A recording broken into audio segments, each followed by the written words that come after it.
Alright, so boom! Look at this. Bern, Switzerland. We're flying high, super high res, getting these insane shots of the Air River snaking around this city. It's like something out of a postcard, but like a really, really good postcard. The kind you actually want to keep. The rooftops, the bridges, that old world charm just smacks you in the face, in the best way possible. I'm Echo, and I'm taking you through this place.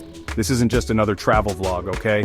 We're diving deep. This whole video, it's about Bern. Specifically, it's about the absolute top things you to do when you come here.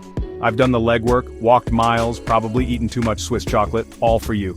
So if Bern is on your list, or even if it's not and you just like cool cities, stick around. We're not just ticking off boxes, we're experiencing this place, from ancient clocks to actual bears. Yeah, bears, Bern's got some surprises. We're talking history, we're talking views, we're talking about a city that's managed to stay incredibly preserved while still being totally alive. It's a UNESCO World Heritage Site for a reason, people. So, charge your batteries, grab a coffee, because we're about to get into it. Bern, Switzerland. Let's go. This is what you need to see, what you need to feel. No fluff, just the good stuff. Alright, first up, you absolutely cannot come to Bern and not see this thing, the Zytglogge. And yeah, I'm probably saying it a little wrong, but you get the idea. It's this massive, ancient clock tower right in the heart of the old town. It's not just a clock, it's like a time capsule, a history lesson, and a mechanical marvel all rolled into one. This thing has been standing here since the early 13th century. Think about that. Knights, medieval markets, all that jazz. This clock has seen it all, it's iconic. It wasn't always just a clock tower, you know. It started out as a defensive tower, part of the city walls. Then it was a prison, can you imagine? And then, they were like, hey, let's put a giant, super complicated clock on it. And that's what they did. The astronomical clock part, the one everyone gathers to see, that was added in the 15th century. It's a masterpiece of engineering from a time when your iPhone was, well, not even a dream. The main event happens a few minutes before every hour. You see this crowd start to gather, everyone looking up, cameras out, and then the show begins. Little figures, mechanical characters, a jester, some bears, Kronos himself, they all start moving.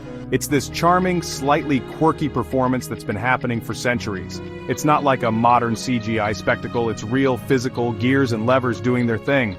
There's a real soul to it, a genuine old-world feel, and it's not just telling you the time of day. This clock is seriously smart. It shows the day of the week, the month, the current zodiac sign, even the phase of the moon. For its time, this was cutting-edge technology.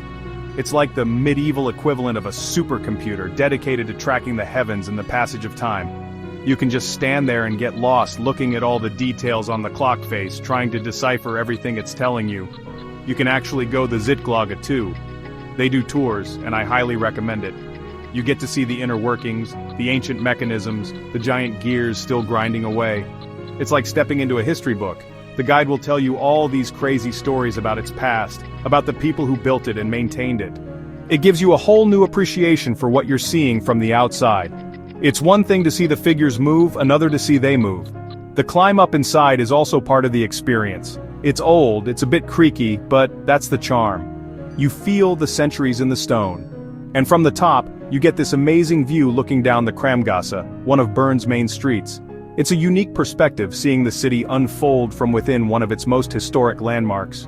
It makes you realize how central this tower was, and still is, to the life of Bern. It's a testament to Swiss craftsmanship and their obsession with precision, even back then.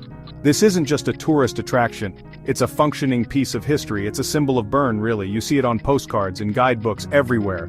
And when you see it in person, you understand why. It's got this presence, this undeniable character. It anchors the whole old town. So when you're planning your Bern trip, make sure the Zytglogge is high on your list. Don't just walk past it. Stop, watch the show, take the tour if you can. It's one of those experiences that connects you directly to the deep history of the city. It's more than just telling time, it's telling a story. A story that's centuries old and still ticking. It's a proper, authentic piece of the past. Think about the generations of people who have looked up at this clock. People who lived and died before electricity, before cars, before any of the stuff we take for granted. This clock was their constant, marking the rhythm of their lives. There's something powerful in that continuity, in seeing something so old still performing its duty with such grace. It's a humbling reminder of how long this city has been here. And honestly, it's just cool. It's a giant, old, super intricate clock with moving figures. What's not to love? It's the kind of thing that makes you feel like a kid again, watching it with a sense of wonder. So yeah, Zytglogge, go see it, you won't regret it. It's a true Bern essential, a cornerstone of what makes this city so unique and fascinating.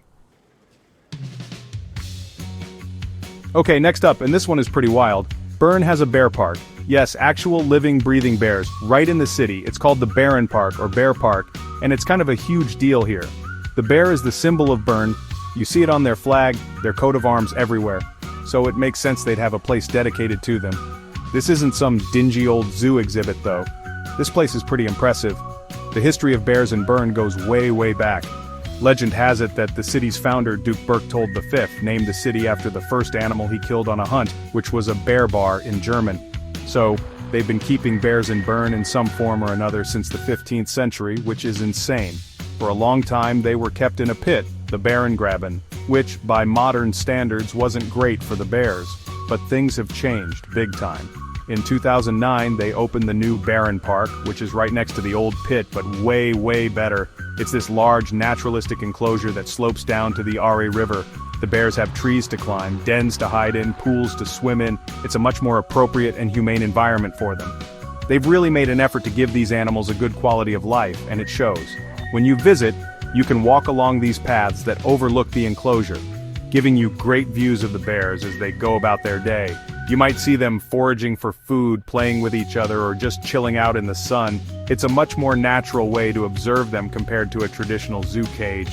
They've got space to roam, to behave like bears. It feels less like an exhibit and more like you're peeking into their world. Currently they have a few resident bears, Finn, Bjork, and their daughter Ursina. Sometimes you might see them up close, sometimes they might be hiding away in their dens or exploring the further reaches of their park. That's the thing about a more natural habitat. The animals have choices. You're not guaranteed a perfect photo op every second, but when you do see them it feels more special, more authentic. The park is free to enter, which is awesome. You can just wander over, spend some time watching the bears, and enjoy the views of the old town across the river. It's a really popular spot for both locals and tourists. It's a place where the city's symbol comes to life, and they've done it in a way that seems to prioritize the animals' well-being. It's a big step up from the old bear pit, that's for sure. The old Bärengraben, the bear pit, is still there, and it's integrated into the new park. Now it's used more as an access point or an additional space, but it serves as a reminder of how attitudes towards animal welfare have evolved. Seeing the contrast between the old pit and the new spacious park really drives that point home. It's a visual lesson in progress in learning to do better by the creatures we share the planet with. It's also just a really cool experience to see these powerful animals in such a unique urban setting. You're right on the edge of this historic city and there are bears. It's a bit surreal, but in a good way. It adds to Bern's unique character. Not many capital cities can boast a well-designed bear park right in their heart along their main river. It's a statement about their identity. For families, it's obviously a big hit. Kids love seeing the bears. But even if you're not with kids, it's worth a visit. It's a chance to connect with nature, to see these magnificent animals, and to appreciate Bern's deep connection to its ursine symbol. It's a place that sparks curiosity and offers a moment of peace, watching the bears live their lives. So, when you're in Bern, make your way down to the river and check out the Bären Park. It's more than just an animal attraction. It's a piece of Bern's soul, a nod to its history, and a sign of its commitment to doing things better.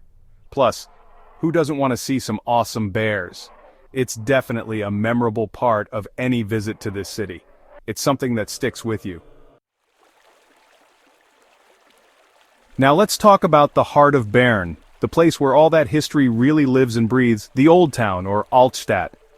This isn't just any old town, this is a UNESCO World Heritage Site, and once you start walking around you'll immediately understand why.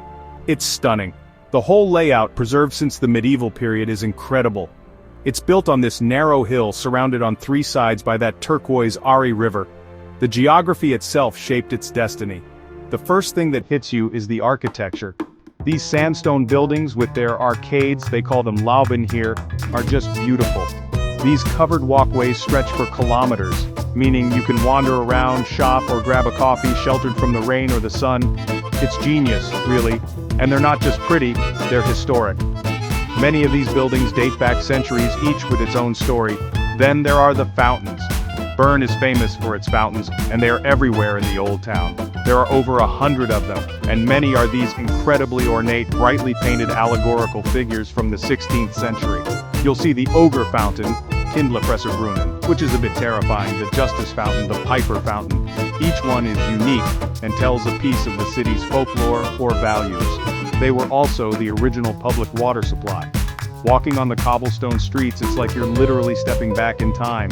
You can almost hear the echoes of horse-drawn carriages and market vendors from centuries past.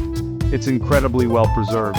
Not in a stuffy museum kind of way, but in a way that's still vibrant and alive. People live here, work here, shop here. It's a living, breathing historical monument, which is the best kind. Key landmarks? Well, we've already talked about the Zytglogge, which is a central point. But as you wander, you'll stumble upon the Federal Palace, Bundeshaus, where the Swiss Parliament meets. It's this grand, imposing building overlooking the river. You can often take tours there too, which is pretty cool, getting a peek inside the seat of Swiss democracy. It stands in contrast to the medieval core, but fits surprisingly well. And then there are the little details. Look up at the oriel windows, the intricate carvings on doorways, the old shop signs. Every corner you turn, there's something new to discover. It's a place where you want to put your phone away, after taking a million pictures obviously, and just soak it all in. The atmosphere is unique, it's calm, it's clean, it's incredibly charming. There's a real sense of civic pride evident in how well everything is maintained. The layout of the old town is also fascinating. It's this series of parallel streets connected by smaller alleys and lanes. It was planned this way, which was quite advanced for its time. It makes it easy to navigate but also provides endless opportunities for exploration. You can spend hours just meandering, popping into little artisan shops, discovering hidden courtyards, and feeling like you've found a secret corner of the city. One of the best things to do is just to walk from one end of the old town to the other, maybe starting near the train station and heading down towards the Bear Park. You'll pass so many of these key sites naturally. The Kramgasse and Gerechtigkeitsgasse are two of the main thoroughfares, lined with those beautiful arcaded buildings and colorful fountains. It's a photographer's dream, honestly. The UNESCO status, awarded in 1983, recognized Bern's exceptional medieval urban core. It's a testament to the city's ability to preserve its heritage while adapting to modern life. They haven't turned it into a theme park, they've kept its soul intact. That's a delicate balance, and Bern seems to have nailed it. It feels authentic, not manufactured. So my advice for the old town is simple. Wear comfortable shoes and give yourself plenty of time. Don't rush. Let yourself wander. Get a little lost in the side streets. Look up, look around. This is where the magic of Bern truly lies. It's in these ancient stones, these flowing fountains, and the incredible atmosphere of a city that has gracefully carried its history into the present day. It's an experience that's both beautiful and deeply enriching. Alright, if you want the absolute best views of Bern and the surrounding Alps on a clear day, you've got to head to the Bern Minster, or Bern Cathedral. This thing is a beast. It's the tallest cathedral in all of Switzerland, and its Gothic architecture is just breathtaking. It dominates the skyline of the old town, and its spire reaches up like it's trying to touch the clouds. It's seriously impressive, both from afar and up close. Construction on this masterpiece started way back in 1421, but it took centuries to complete. The main tower, the one everyone wants to climb, wasn't finished until 1893. Imagine that. Generations of people working on this single building, dedicating their lives to its creation. That kind of long-term vision is just mind-boggling. The dedication and craftsmanship are evident in every stone. The first thing you'll probably notice as you approach is the main portal, over the entrance. It's this incredibly detailed depiction of the Last Judgment. You've got over 200 figures, saints, sinners, angels, demons, the whole shebang. It's a stunning piece of Gothic sculpture, meant to inspire awe and maybe a little bit of fear in the medieval churchgoers. Even now, it's powerful. You can spend ages just looking at all the tiny details. Inside, the scale is immense. The high vaulted ceilings, the stained glass windows casting colored light into the nave. It's exactly what you'd hope for in a grand European cathedral. It's a space designed to make you feel small, to make you look upwards and contemplate bigger things. The stained glass windows are particularly beautiful, some dating back to the 15th century, telling biblical stories in vibrant color. But the real adventure, the thing that gets your heart pumping, is climbing the tower. There are something like 344 steps to the top viewing platform. And let me tell you, it's a workout. The staircase is narrow, it's spiral, it's old. You're winding your way up inside this ancient stone structure, but every step is worth it. There are little windows along the way where you can catch your breath and get a sneak peek of the view to come. When you finally emerge onto that viewing platform, wow, just wow. You're above everything. You get this insane 360-degree panorama of Bern's Old Town, the red rooftops, the Aire River looping around it, the bridges. On a clear day you can see the snow-capped peaks of the Bernese Alps in the distance, the Eiger, Monk and Jungfrau. It's one of those views that just stops you in your tracks. It's not just the view of the city though. Looking down, you also get a new appreciation for the cathedral itself. You can see the intricate details of the roof, the flying buttresses, the sheer scale of the building you're standing on. It's a perspective you just can't get from the ground. It makes you realize what an incredible feat of engineering this place is, especially for the time it was built. Take your time up there. Catch your breath, soak it all in, take a million photos. It's a popular spot so it can get a bit crowded, but people are generally good about making space. The air is fresh, the views are unparalleled. It's a moment to really appreciate the beauty of Bern and the incredible skill of the people who built this cathedral. It's a highlight for sure. Back down on the ground, or even before you climb, spend some time in the cathedral grounds, the Minster platform.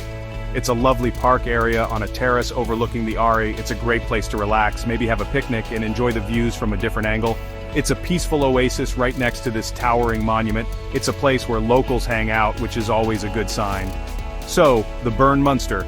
It's more than just a church, it's a historical landmark, an architectural marvel, and the best viewpoint in the city. Whether you're religious or not, you can't help but be impressed by the artistry, the ambition, and the sheer beauty of this place. Put on your good climbing shoes, prepare for those stairs, and get ready for a view that will stick with you long after you've left Bern. It's absolutely essential. Okay, this next one is for all the science nerds out there, but honestly it's fascinating for anyone. Did you know Albert Einstein lived in Bern? And not just lived here, but he developed his groundbreaking theory of relativity living here. That's insane, right? This charming medieval city was the backdrop for one of the biggest scientific breakthroughs of all time. And Bern, rightly so, celebrates this connection. There are two main places to connect with Einstein's time in Bern: the Einstein Museum, which is part of the Bern Historical Museum, and the Einstein House, which is the actual apartment where he lived. Both are totally worth checking out. The museum gives you the big picture, and the house gives you that intimate, personal glimpse. It's a powerful combination. Let's start with the Einstein Museum. It's a really well-done, extensive exhibition covering his life and work. It's not just a bunch of dusty old papers. They use multimedia displays, animations, and personal objects to bring his story to life. You learn about his childhood, his struggles as a young scientist, his time in Bern working at the patent office, and of course, the development of his revolutionary theories. What's super cool is how they explain complex scientific concepts like E/mc2 in a way that's actually understandable. You don't need a PhD in physics to get something out of it. They make it accessible, engaging, and they show the context of his discoveries. What was happening in the world at that time? What were the scientific questions people were grappling with? It really helps you appreciate the magnitude of his genius. The Bern years, from 1902 to 1909, were incredibly productive for Einstein. He called it his annus mirabilis, or miracle year, in 1905, when he published 4 groundbreaking papers, including the one on special relativity. And he was doing all this while working a regular job as a patent clerk. It's kind of inspiring, actually. It shows that huge ideas can come from unexpected places, from people just doing their thing. Then there's the Einstein House, located at Kramgasse number 49, right in the Old Town. This is the actual apartment where Albert Einstein lived with his wife Mileva Marek, and their son Hans Albert, from 1903 to 1905. It's been preserved and furnished to look as it did when they lived there. Walking into this small, modest apartment is a pretty powerful experience. You're literally standing in the rooms where he thought about the nature of space, time, and gravity. The apartment is on the 2nd floor, and it's not huge. It gives you a real sense of his daily life. You can see the period furniture, family photos, documents. It humanizes this legendary figure. He wasn't just a brain in a jar. He was a young man, a husband, a father, living in the city trying to make his way. It makes his achievements feel even more remarkable. Looking out the window of his apartment onto the bustling Kramgasse, you can imagine him watching the Zytglogge clock tower, perhaps pondering the nature of time itself. The city of Bern, with its regular clock chimes and the flow of the Aare River, might have even subtly influenced his thinking. It's fascinating to consider how his environment played a role in his work. Visiting both the museum and the house gives you a complete picture. The museum provides the intellectual context and the grand narrative of his scientific achievements, while the house offers a more personal, almost tangible connection to the man himself. It's like getting both the public and private sides of Einstein. It's a really well-rounded way to explore this chapter of his life, so even if you think physics is totally over your head, I really encourage you to explore Einstein's Bern. It's a story about human curiosity, perseverance, and the power of ideas, and it's a reminder that history, even world-changing scientific history, can be made in the most ordinary seeming places. Bern holds this incredible piece of scientific heritage, and they do a great job of sharing it with the world. It's a unique aspect of the city that you won't find anywhere else. Alright, so that's Bern, or at least a slice of it. A big, awesome, historic, bear-filled, Einstein-approved slice. We hit the Zytglogge, hung out with some bears, got lost in that incredible old town, climbed a massive cathedral, and walked in the footsteps of a genius. And honestly, we've barely scratched the surface. This city, man, it's got layers. It's got this quiet confidence, this way of being incredibly beautiful without shouting about it. What I'm trying to say is, you gotta experience this stuff for yourself. Watching a video, even this video, is one thing, but being there, feeling the cobblestones under your feet, hearing those clock chimes, smelling that Swiss air, that's something else entirely. This isn't just about checking boxes off a list, it's about letting a place seep into you. Bern does that. It's a city that invites you to slow down, to look closer, to just...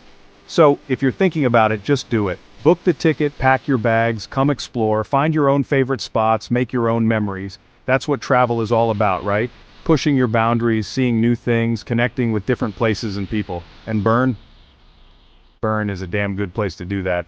Thanks for watching, thanks for coming along. Now go out there and do something awesome. Peace.